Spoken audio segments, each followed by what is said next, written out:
Listo. Pues aquí ando otra vez jugando uno de mis videojuegos favoritos. Bueno, más bien mi videojuego favorito. Mi saga favorita. Así como tú lo oyes, como tú lo escuchas. Así es, de Last of Us. Desde que salió este juego en enero, este, subí un gameplay subiéndolo, jugándolo acá. Y hasta ahorita lo acabé. Hasta ahorita lo acabé, como decía anteriormente. La escuela me consumía bastante tiempo, el trabajo. Hoy estoy tranquilo, estoy relajado, con un pendiente por ahí, pero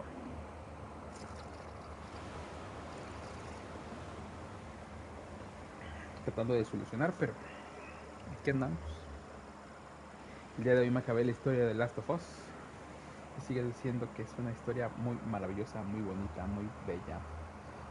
Me aventé también, gracias a este remaster, me aventé también el cómo lo hicieron, lo que pensaban del videojuego, cómo fue la etapa del proceso de todo eso que fue de elaboración. Estuvo chido, interesante, muchas cosas que decían. Ah, también los diálogos en las escenas o en las cinemáticas del videojuego te contaban historias que decías, wow. Y las que más me impactó fue de que realmente Abby iba a morir. Realmente él iba a matar a Abby. Y todo eso, pues sí, pero pues los que escribieron, o Nate Druckmann, pues dijo, pues no mames, pues para tener un final con un cadáver en el agua, pues va a ser como un final, pues ya lo veíamos venir, ¿no? La iba a matar y pues ahí se va a quedar el cuerpo. Pues qué va a pasar después, no, pues nada. Pues el hecho de tener ese final, para mí, fue de que te abre la posibilidad de que si en dado caso se haga otro videojuego, volver a jugar con Abby, con Ellie o con otro personaje que se relacione con esas historias. Que también The Last of Us tiene muchas historias que contar. Por ejemplo, el pasado de Joel, que es algo como vendrían a hacerlo como Gears of War, el E-Day, que viene prácticamente contando la historia de Marco Phoenix y Dominic en sus inicios. Entonces pues también estaría chido ver un Joel desde sus inicios, ¿no? Como empezó a ser muy sádico, muy pinche depravadote, valiéndole verga todo, matando, asesinando. Estará bien, o si no, continuando la historia de qué pasaría con Ellie, qué pasaría con Abby, qué pasaría con Lev, qué pasaría con Tommy, qué pasó con Dina, qué pasó con Jackson. O sea, muchas historias, así que pues lo único que me queda decir es que pues muy buen juego. También las cinemáticas, todo, o sea, yo al principio cuando jugué eso en esta consola dije, pues no hay cambio, todo es lo mismo, todo es igual, nada cambia. No, ni de pedo. Y se ve muy diferente la ambientación, los gráficos, los personajes. Se ve muy chulísimo, la verdad se ve muy chulo. Al final me sigue impactando el hecho de que Abby y Ellie se peleen. Siento que hasta este punto que jugué el juego como que ya empaticé un poquito más con Abby, ya no la odio como las 5 primeras veces que jugué este juego. Y es como de, bueno, pues pinche Abby pues lo hizo porque pues también pinche Joe se pasó de verga, ¿verdad? Joe tuvo sus razones para matar al doctor y pues prácticamente pues Abby tuvo sus razones para matar a Joe. Lo que da muerte que aún sigo disfrutando es la de Manuel, la de Manny. Y todo porque le dijo, no le dijo, púdete pendejo a Joe. Así ya fue mucho, así ya fue mucho, ya, sí, ya fue mucho, o sea, fue una falta de respeto, pero qué bueno que Tommy lo mató. Digo, como que es una de esas muertes que disfruto todavía ver, pero no sé, fíjense que en la última parte donde estamos en Santa Bárbara y peleamos con las víboras, lo disfruté tanto, porque anteriormente los demás juegos hizo que antes he jugado con la modalidad munición infinita y todo el pedo. Y esta vez lo disfruté tanto. Disfruté ser tan sádico como de, o sea, meterme mucho en el papel de él y de, oh, hijos de su puta madre, van a valer verga todos a la. Me gustó mucho ese tema de ir chingándome uno por uno, muy acá. Quité de largo, quité de mi camino el hecho de, sigilosamente, vamos a chingar, no, a la verga. Desde que llegaba, mataba a un cabrón, uno que otro sí lo mataba sigilosamente. Pum, pum, pum, pum. Y lo dije también porque dije, pues es que ya es lo último. Si me guardo y los mato sigilosamente, me voy a quedar con las balotas ahí sin hacer nada, con buenas armas que tengo para poder hacer mis cosas y matar gente y matar zombies o lo que sea. Entonces parte del juego también fue como volver a meterme a los controles del juego porque mucho tiempo jugando God of War, golpear con el R2, andar chingui chingui mamando la verga. Pues al llegar aquí le batallé mucho a pagar a los controles, me mataban fácilmente, me disparaban, ya no esquivaba, me ponía como loco y apretaba lo que viene siendo el R1 y R2 porque tenía esa noción de que con God of War golpeabas con esos botones. Pero pues nada más que decir, es un juego maravilloso, me encanta, me gusta. Lo disfruto mucho cada que lo juego.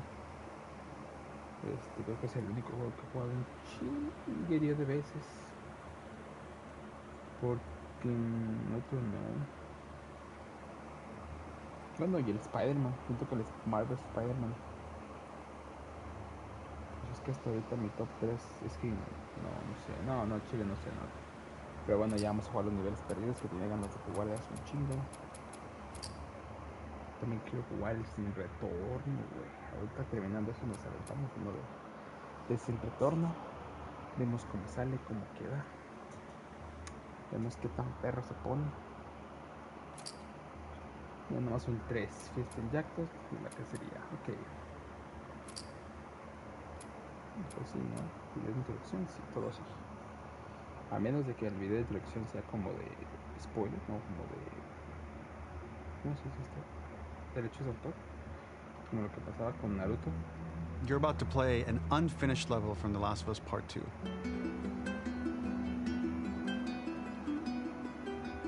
The reason we added this section is there are a few sequences, and we picked the 3 of the best ones, that we cut from the game. You know, often we build a game that's much bigger than what ends up being the final product.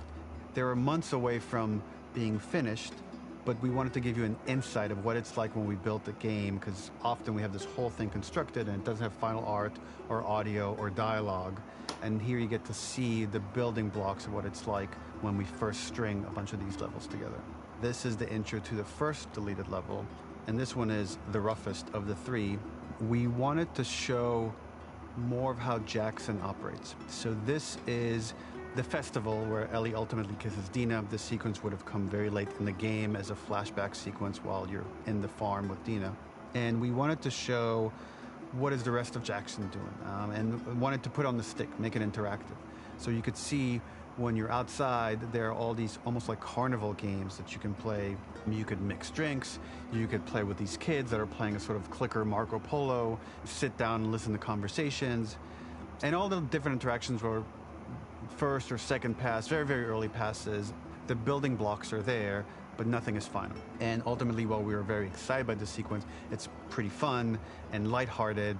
It just slowed things too much as we're barreling towards the end of the story at this point. So again, reminder, rough, missing audio, missing animation, missing gameplay tweaks, missing dialogue, but pretty representative of what it would have been. So enjoy. Es que bonito.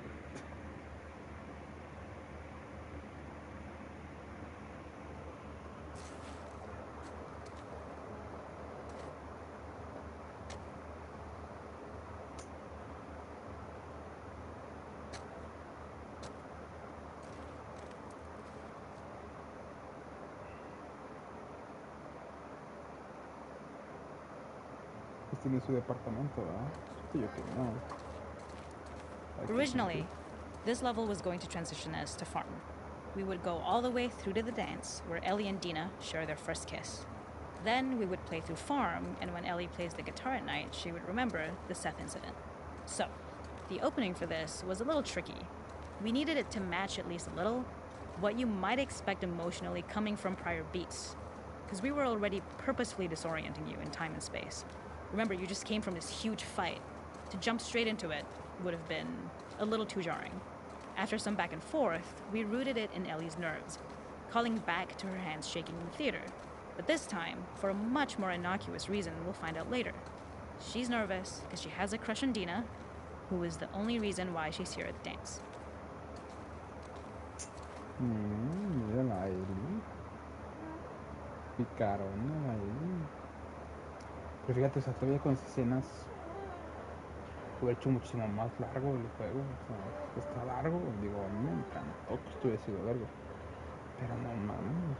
O sea, a la vez también me gustaría que la serie, o no sé, no me gustaría que se la aventara de putazo. ¿Sabes? Como de segunda temporada, pum, al final pelea Abby. No me gustaría porque me gustaría más como que si fuera una temporada los 3 días de Ellie y otra temporada con los 3 días de Abby y ya. ¿Sabes? O sea, a mí me gustaría eso. Fuera de él, a mí me gustaría eso, ¿sabes? Pero bueno, X. Something we really wanted to do was highlight the way their lives had turned upside down since she went down this path. We had this idea of recontextualizing all of our usual gameplay mechanics that were designed for really violent ends. The workbench, door bashes, throwable weapons, and even the infected, which is my personal favorite. Peppered throughout the level are moments of levity or shared history, all the while seeing how happy and mundane they all were before her huge revenge odyssey.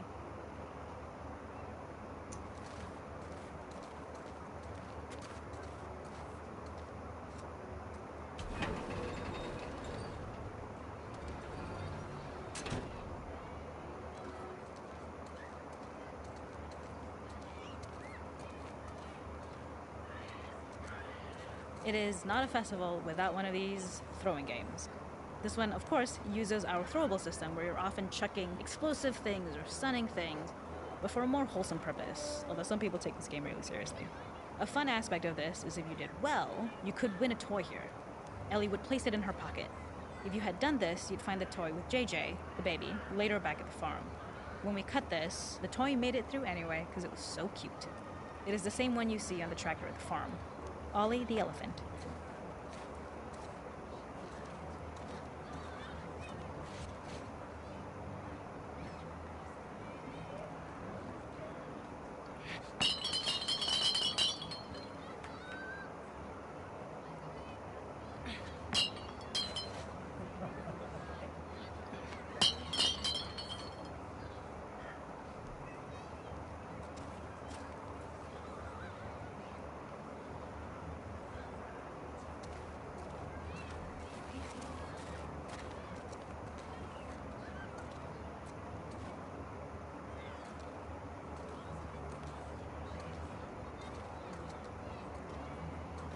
The makeup artist is pretty simple. It's one of those little in-game scenes we peppered in to make it feel like Ellie had roots in the town. Hallie, our writer, mentioned that in her mind, an ex-girlfriend of Ellie's tattooed her arm to cover up her scar. So we figured this might be the only time you get to see that. We wanted to hint at it and allude to it and make it feel like there had been so much more that had been happening and so much more that Ellie threw away.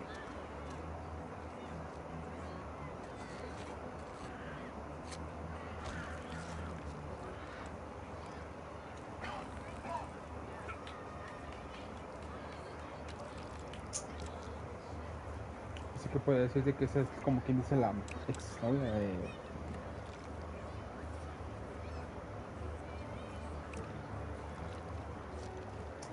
Bueno, claramente que si le hubieran metido, le hubieran agregado ¿qué le dijo?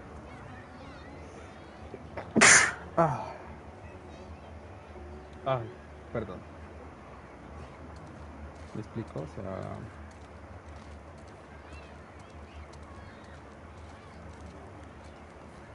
¿Cómo se me quedan viendo?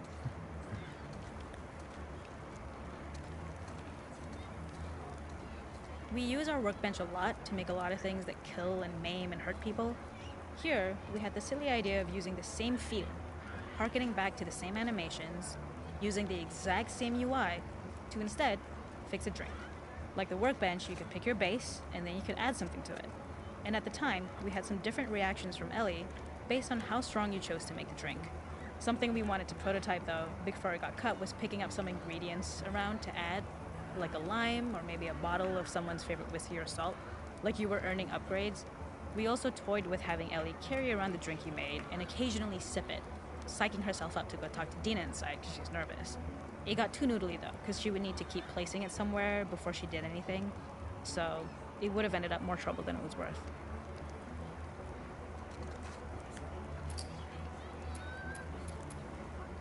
Tequila.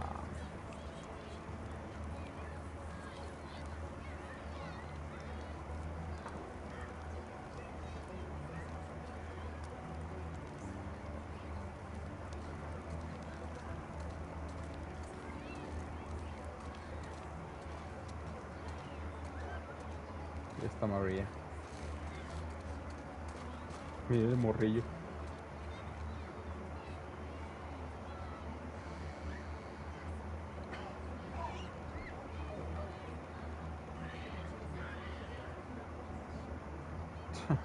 Oh my. This is one of my favorite sections because I think that it achieves both the slice of life aspect of Jackson while also being a stark reminder of how dark the world that they live in really, really is. To attract attention and curiosity, one of the kids was supposed to make this adorable, messed up little clicker impression, and the others would giggle.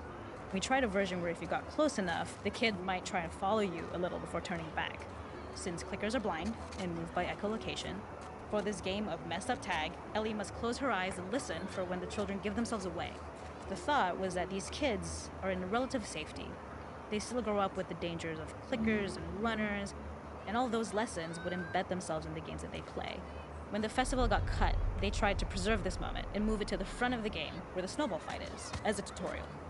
However, being in the headspace of a clicker doesn't really teach you how to deal with them.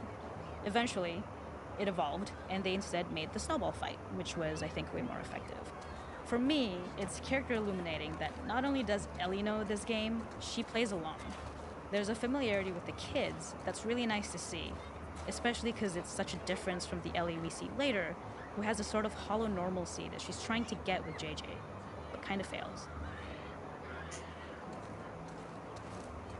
Fíjate, eso me hubiera gustado, como que tratar de ser un chasqueador, ¿no?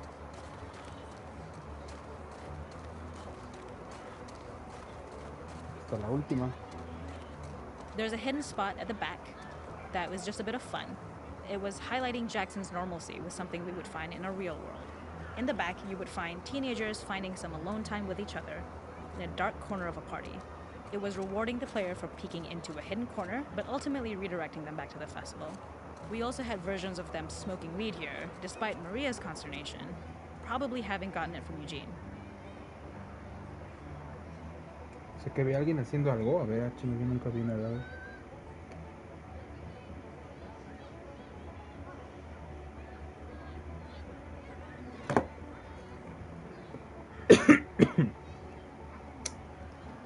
Vaya, está chido, güey.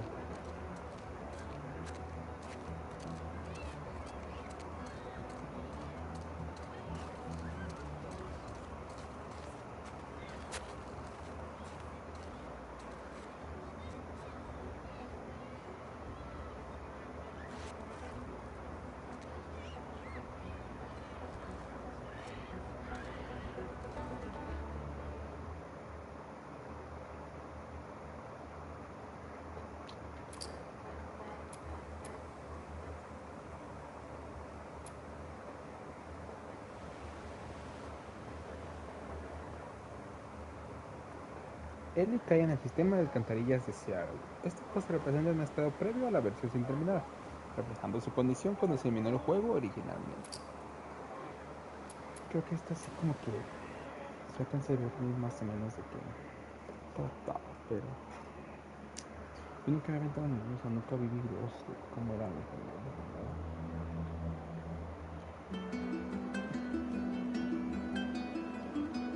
In this second deleted level, which is an extended sequence of the sewers in Seattle, this comes on the heels of where Ellie goes into a building and she survives an attack by stalkers and gets thrown out of a window and gets swept away by the current, and then we cut this section that used to be there in the final game.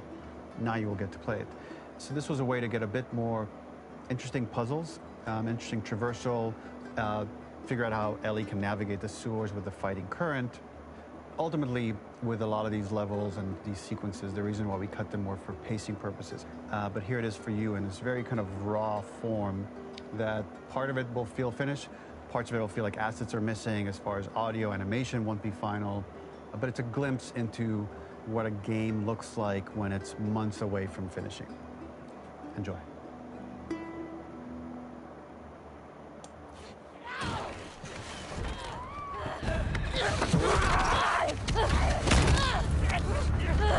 Get off me!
The ladder acts as an immediate goal for the player, but being able to climb out is not going to be so easy. To keep levels interesting and engaging, we alternate between positive and negative values the player experiences. Here, it's a positive to have found the ladder, but then a negative to discover it's not the solution.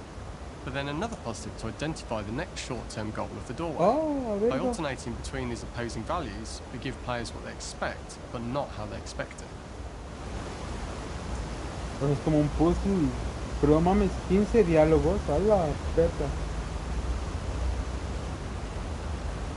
Nada.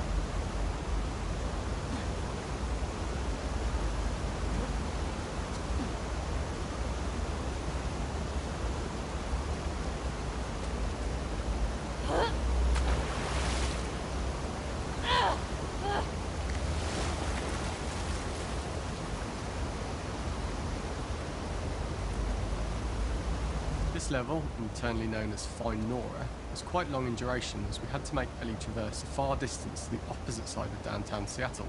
The sewer section was originally longer than what we released the game with, approximately 10 minutes more. This was one of the few areas of the game that used water flow as part of a traversal puzzle. The player has to go upstream to use the current to get to the platform to reach the other side.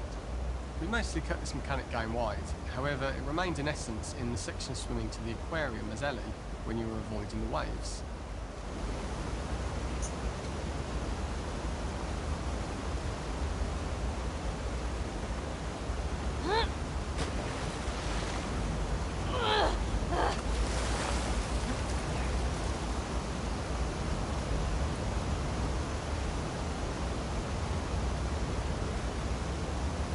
When players reach the doorway and enter into the room, they're faced with a dead end.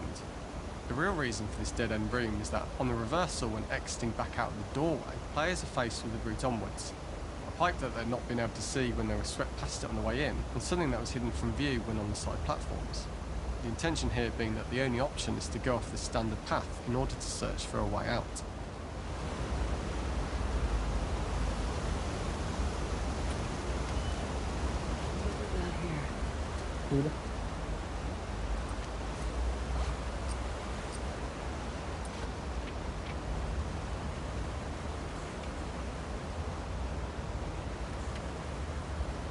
Eso lo habíamos visto.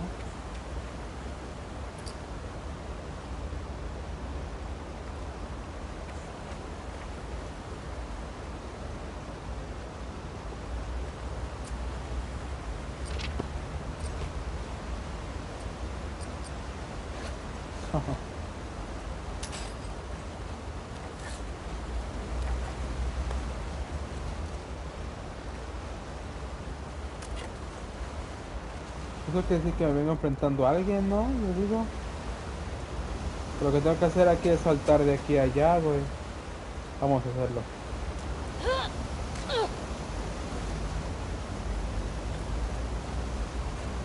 Get me the hell out of here. O sea, este nivel está acabado, güey. Throughout the rest of the level, we also used light to indicate to the player that they were heading in the right direction. At each turn, however, we blocked the direct route forward. Players would know that they just have to keep finding alternative paths, promoting those feelings of being desperate and trapped. Hijos de puta, O sea, nos lo querían hacer We slowly difícil. introduced the player to consider climbing into smaller pipes and crouching in these tight spaces. This is to slowly build up to, and encourage, the player to climb into such small pipes that they'd have to be crawling on their stomach, which is something that the player previously may not have recognised as a playable space, let alone the desired route they need to take. Up and out. Just keep going up and out. We added a tiny space just to reward the player's exploration with a pickup item, and we made sure it was something that made sense that you'd find in this area. A canister and all the garbage that had been washed into the sewers from the surface.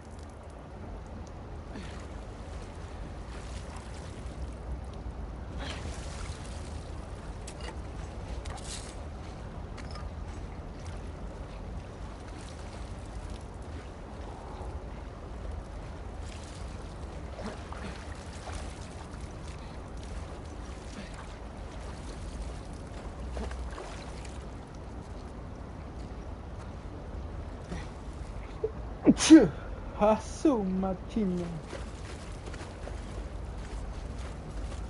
Oh, están haciendo más chiquitos los. We loved the idea of making Ellie prone through a tiny, dirty pipe in order to get out, as it was a great opportunity to use our prone mechanic. A unique camera setup was created to support crawling in these pipes, as the standard prone camera is much higher above the player. We also created custom collision in order for Ellie to manoeuvre in these tight spaces easily. Initially, the oblong collision capsule around her character caused issues crawling around corners. We put extra effort into the custom corner collision, so the movement experience is as smooth as the main game. Fuck.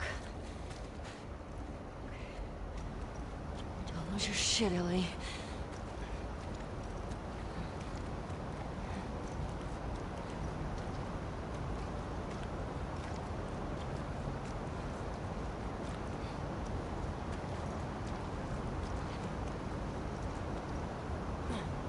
In order for the player to feel cramped, claustrophobic and desperate, we'd been enforcing the traversal mechanics that allow for a tight environment which promote these feelings.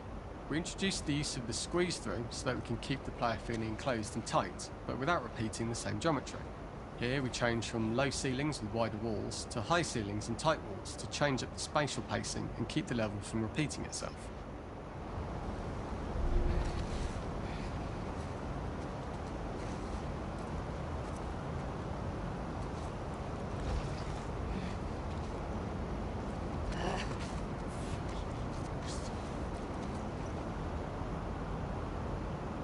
De verdad, mira, no puedes mover tanto.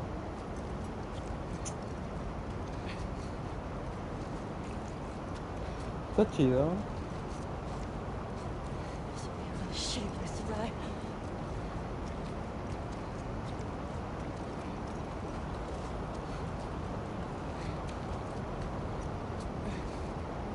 Originally, we had the waterline much higher here, so players had to swim through this tight tunnel.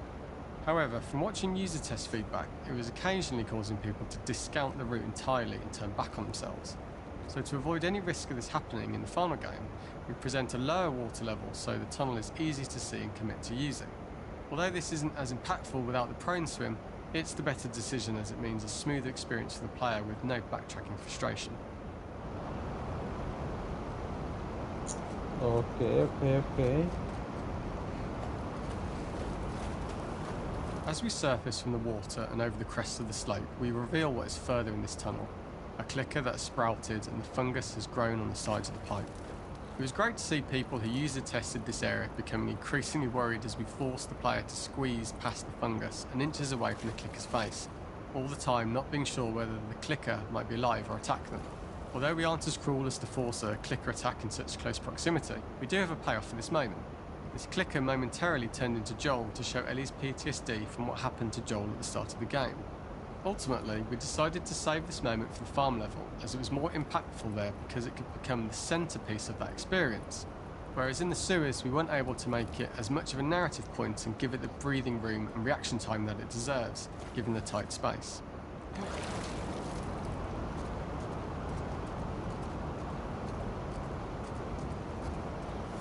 Come on. We draw the player towards this pipe, as it is seemingly the route out of the tight space. Fairly soon, it is obvious that this path is blocked. If the player goes all the way up to the bars that block the path, they are rewarded with a pickup, so this journey doesn't feel wasted. It was important to encourage the player to try to progress along this path so that they would subtly be thinking of progress in this direction. We hint to the player that there is a bigger, new space beyond this pipe by showing the player the waterfall. This helps players consider the other route where they don't know how far the tunnel is or whether they'd make it.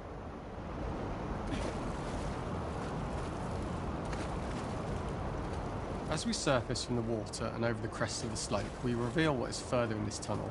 A clicker that has sprouted and the fungus has grown on the sides of the pipe.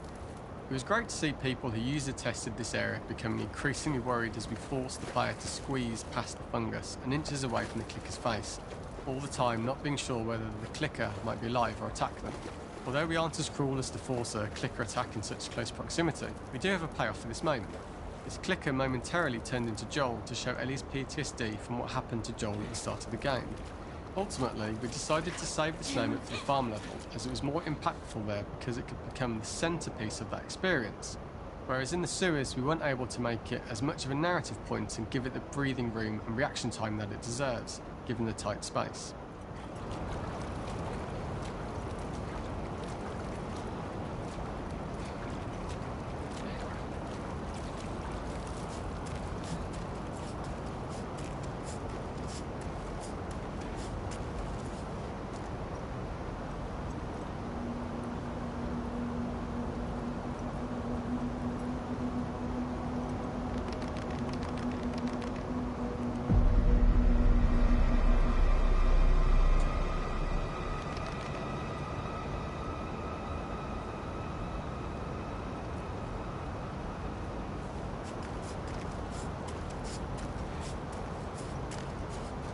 Oh, shit!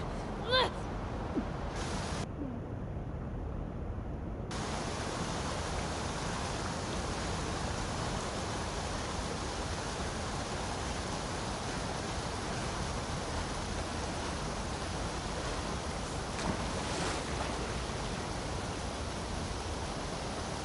For the final section, we eventually opened you out into a wider area as you traverse through such tight spaces leading up to this. So changing the environmental pacing makes it begin to feel like we're coming to the end of Ellie's ordeal. An earlier iteration used the current that we'd shown at the start for a slightly tougher traversal puzzle to conclude the sewers. The ladder was clearly visible from most of the area, but the player was faced with a fast-flowing torrent of water they couldn't cross. If the player attempted to jump into the water, they were not able to swim across the ladder due to the water's speed. So instead, they had to traverse the pipe running along the top of the space in order to get across the water.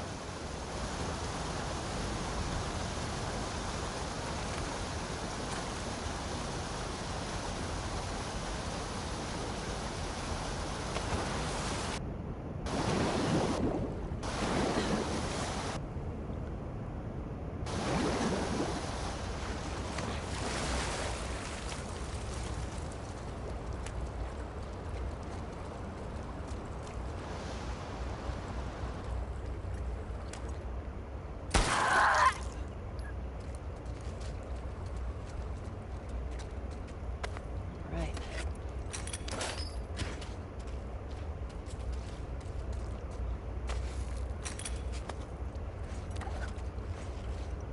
This is the first time we get to see stalkers that are embedded into the walls. So this optional room is a nice little early extra that the player gets if they explore. We also use the pickups to lure players over to be close enough to trigger the stalker's attack. And this caused quite a few jump scares with user testers who played our game before its release.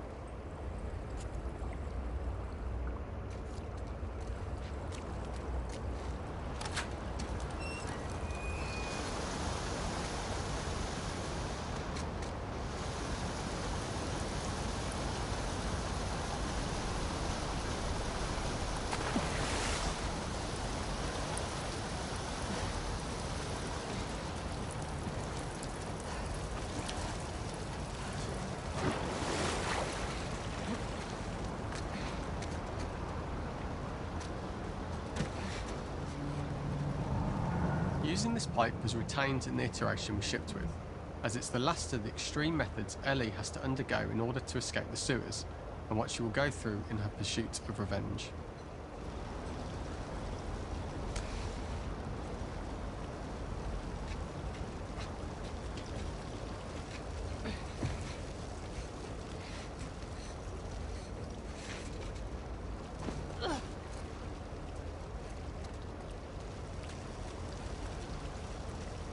The last ladder climb is quite lengthy, and although we could have trimmed it down to a shorter climb, we liked how this last segment of the journey built anticipation for whether there was success at the top or not after all you've been through. Ultimately, the ladder exits out into the subway station, which is how it connects in the final game. Ellie then has to find her way to the hospital from here, crossing paths with the scars for the first time.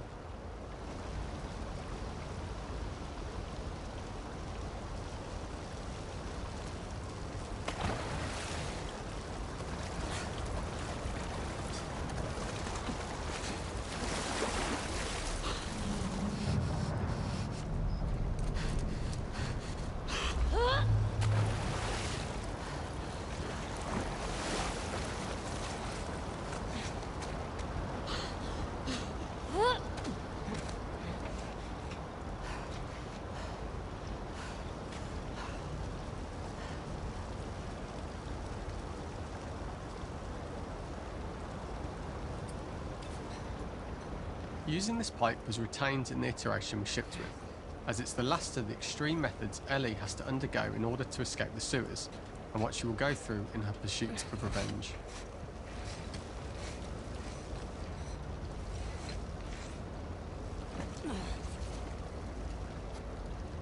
The last ladder climb is quite lengthy, and although we could have trimmed it down to a shorter climb, we liked how this last segment of the journey built anticipation for whether there was success at the top or not after all you've been through.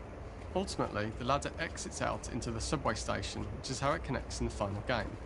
Ellie then has to find her way to the hospital from here, crossing paths with the scars for the first time.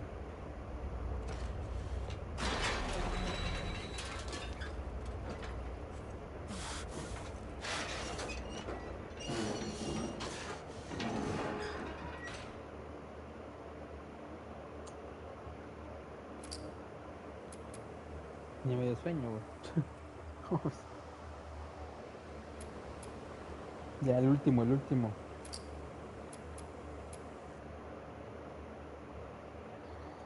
No, güey, ya me dio sueño, güey. No sé qué hora sea. Last levels, the hunt. For this third and final deleted level, what we call the boar hunt sequence, this was a sequence pretty late in the game. It was right after the whole Seattle Abby sequence where Abby spares Ellie. And then we wanted to come back into Ellie's story, but keep it a bit mysterious of how much time has passed, where is Ellie now? So we're coming in on Ellie and she's following a trail of blood. And we wanted to mirror in a way the deer hunt sequence from the first game, but this time do it with a boar. And there's something with Ellie that now she can't let go of this violence. She's pursuing it, even against this innocent animal. This was another opportunity to show how the violence that Ellie has experienced, the violence that she witnessed being afflicted onto Joel, is still sticking with her. And she's still experiencing these PTSD moments. This was a sequence that was pretty far along and was cut pretty late in production. Parts of it are still really rough, but the gameplay, the building blocks were all there. I think you'll have fun to see, like, again, a rough, unfinished sequence that you can play. You can see all the way to the end, and including a cinematic that we end up cutting. And the remnants of the sequence ended up being mentioned in Ellie's journal. So this part of the story that we developed still made its way into the game as kind of optional stuff that you could read about, but here you get to experience it. So as a reminder, this is pretty rough, months away from being finished, but you get to see it now. Ok, amigo. Pues el único nivel que estuvo como quien dice terminado, pues fue el... Where are you? El de ahorita, ¿no? So the boar hunt was one of the hardest levels for me to work on. It was a huge challenge with the systems that we had, and we kept trying, but it never felt quite right. Originally, the level happened after the Jackson Festival, which also got cut, but before Farm. Once the festival got cut, it became the prologue to Farm. The intended experience is that we jump forward in time after the fight with Abby in the theater. We don't know where Dina is. We likely assume she's dead because she was just bleeding out. Ellie is alone. Her hair is short. So maybe this is the future or the present. And she's hunting. Hunting who? Abby still?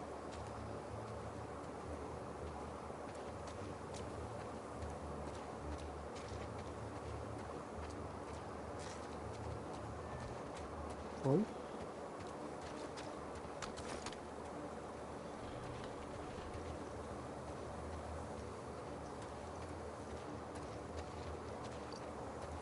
In early iterations of the fight, it was more arena-like. The player slowly whittles down the boar's health. Ellie gets more visceral and more vicious. We get a little worried about her. As the boar gets weaker, more panicked, more feral, and we start feeling sympathetic to the boar, was the hope. In all of these iterations, especially of these wider areas, it required custom AI and scripting to make sure it continued to feel organic as an animal, but we really needed it to do specific stuff.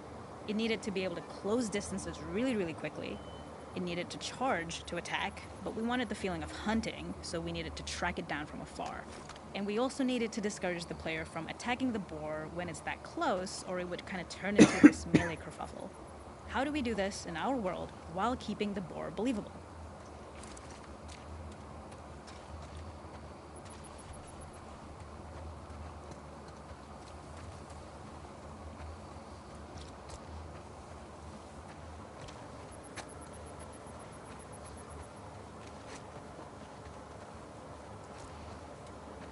We must have gone through 5 or 6 iterations of the boar fight and all, and every single time it changed pretty drastically.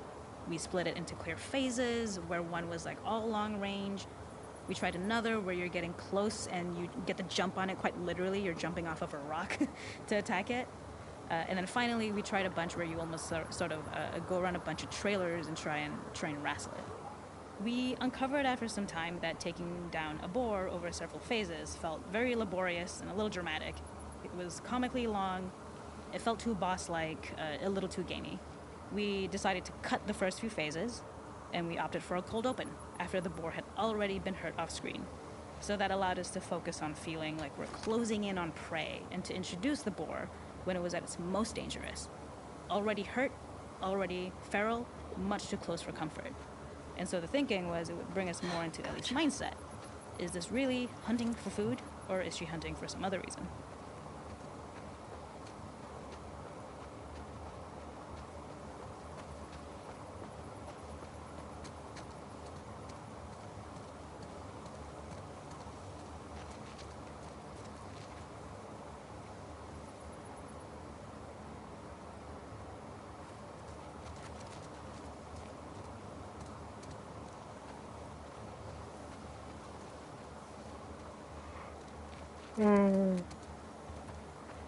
The gas station was built to highlight the boar's destructiveness. Since it's cramped, the boar feels larger. We also feel trapped with it, though perhaps it's trapped with us. When it charges, it gets to us quickly, so we must be on our toes. This made it more aligned with Ellie's sort of hunting for trouble mindset. Listening became more important, as well as moving around slowly so it didn't hear you. Could you spot it before it saw or heard you? And could you get a shot off quickly enough so you could dodge out of the way? Or is the shot worth the cost after? It feels like a gamble. By the end of the fight, everything would likely be in shambles. The boar would burst through the back, and Ellie would follow it and finally enact revenge.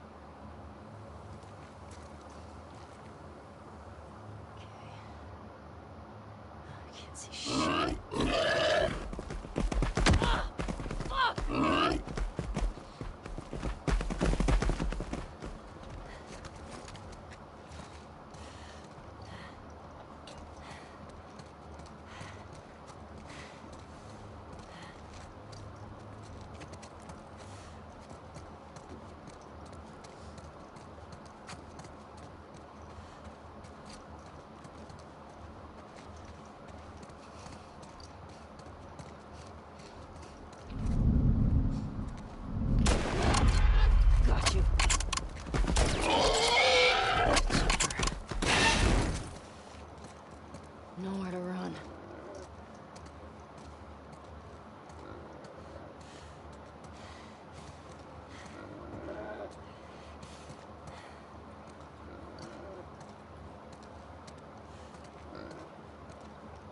The boar kill was supposed to be anything but glorious. With the boar whimpering at the back of the gas station after Ellie's relentless hunt. After this, hearing the drone that we kind of come to associate with Ellie's trauma, we would hard cut to the stream where she's washing her hands and holding rabbits that she hunted, about to return to Dina. And there would be no mention of the boar.